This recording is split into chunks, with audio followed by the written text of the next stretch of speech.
For guided practice 4.4, the objective is to continue to develop preliminary results through proofs of properties of parallel lines. So we're going to start to prove, using formal two-column proofs, some of the theorems that we informally proved earlier on by using patty paper and transformational approaches. Okay, before we even get to the packet, there are two theorems that I want to prove for you, and I want to state for you. So you don't have these in your packet. You're going to need to write these down in a page in your notebook. So please follow along with me. The first theorem that we're going to prove is called the congruent supplements theorem.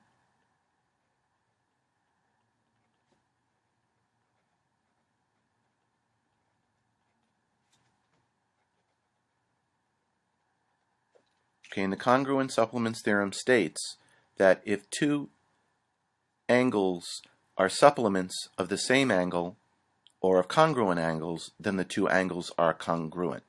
So let's go ahead and let me write this down. If two angles are supplements,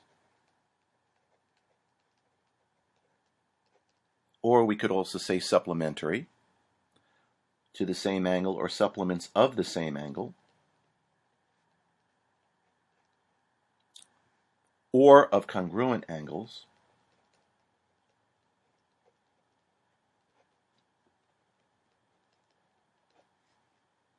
then the two angles are congruent.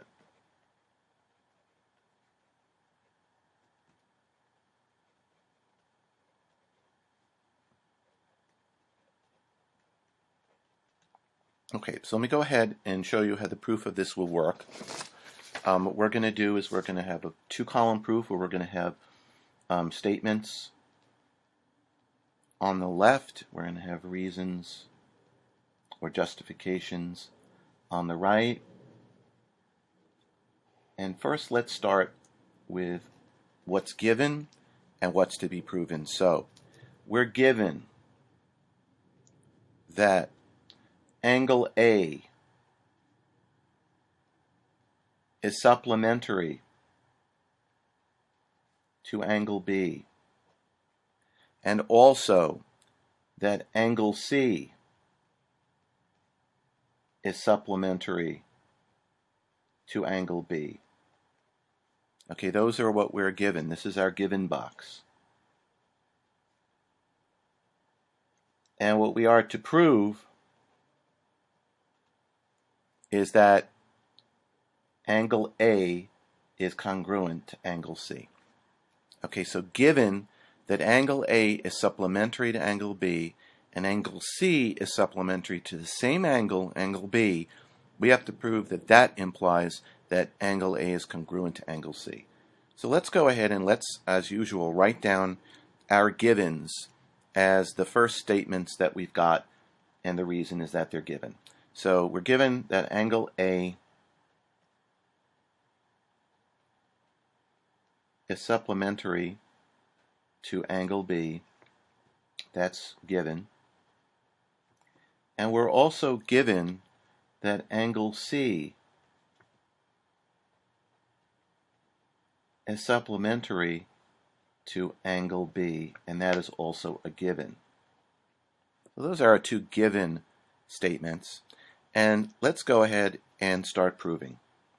So the first thing we're going to do is we're going to use the definition of supplementary angles to make the statement that the measure of angle A plus the measure of angle B is equal to 180 degrees.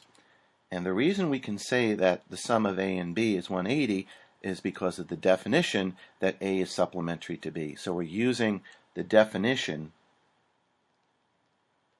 of supplementary angles.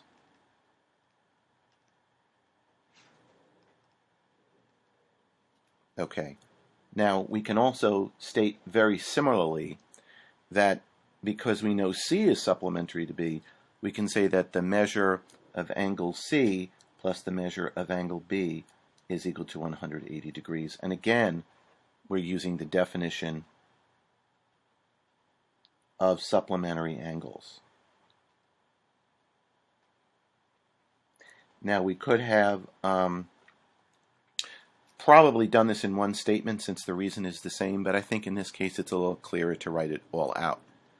Let's go on to our next statement. Well, we've got 180 on the right of an equality in number 3 and in number 4.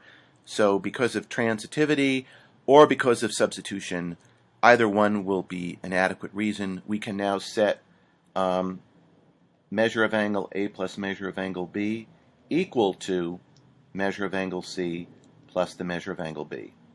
Okay, and this could be either due to substitution or the transitive property. So we have just set the two left sides here equal to each other. Measure of A plus B is equal to the measure of C plus the measure of B. Okay, and the next thing we're going to do is use the subtraction property of equality to subtract the measure of angle B from both sides. That will subtract the measure of angle B here and the measure of angle B over there from each side, and we will be left with the measure of angle A equals the measure of angle C.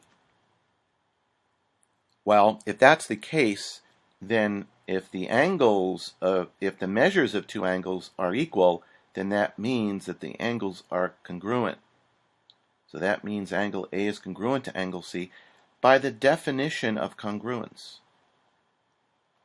Because congruence for angles means that the measures of the angles are equal. Well, that was what we were to prove. The whole proof was to try to get to the fact that angle A is congruent to angle C, and we have gotten there. So we have successfully proven the congruent supplements theorem that if two angles are supplements of the same angle, or you could say two angles are supplementary to the same angle, then those two angles have to be congruent, the angles that are the supplements.